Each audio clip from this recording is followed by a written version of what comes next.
hanging will help people's back.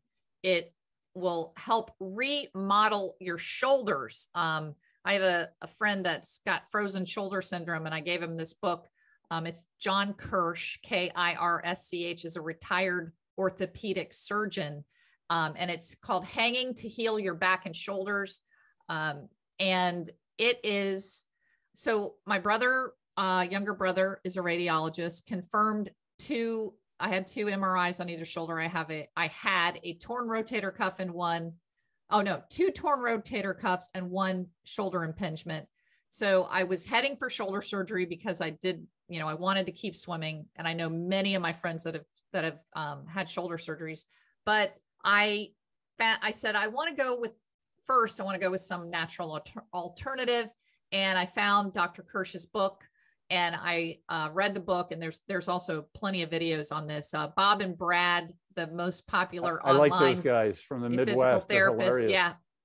There's a video on there, and the data on hanging. So I began to hang. So about 3 years ago, I was swimming a lot, and my shoulders were so bad I could not swim. I could kick, I could still get in the water and enjoy the water, but only kicking. I couldn't sleep at night because my arm was so painful, my left shoulder.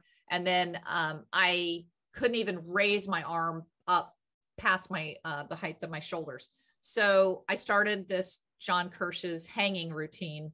And within about 8 weeks, my shoulder pain was completely gone, and I was back training. And I've maintained that for 3 years of the hanging routine.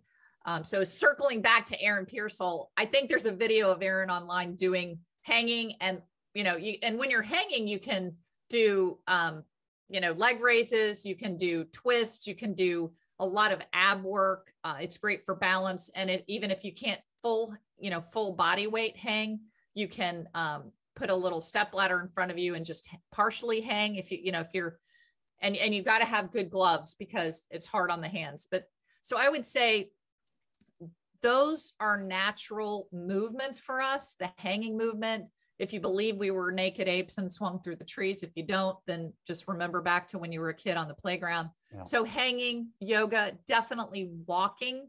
That is whenever my husband and I want to debrief our day, we never sit on the couch with a cup of tea. It is the immediate best practice that, we could be talking about this while we're walking, and we just, boom, head out the front door. In fact, we stop each other. Stop. I want to hear this, but let's get moving. So, and there, of course, we are not this disciplined, eat only perfect food and we're moving all the time. There are certainly days when, you just say, I just really need to sit on the couch, and, that's okay too. But our general best practice is to be moving. Let's show the viewers out there, especially the ectomorphs, the thin people like you and I, what it looks like to have muscles as a thin person. There it is. Yeah. So it's, and that is not weightlifting. That is just body weight movement. I do some bands, just surgical tubing, but I don't, I'm not pumping a lot of weights. Thanks, Kelly. I'm going to share with you something that's on the email signature that I sent you from my Sifu Slim email. And it's a mantra. And I wrote, regular dogs don't do sled dog workouts. And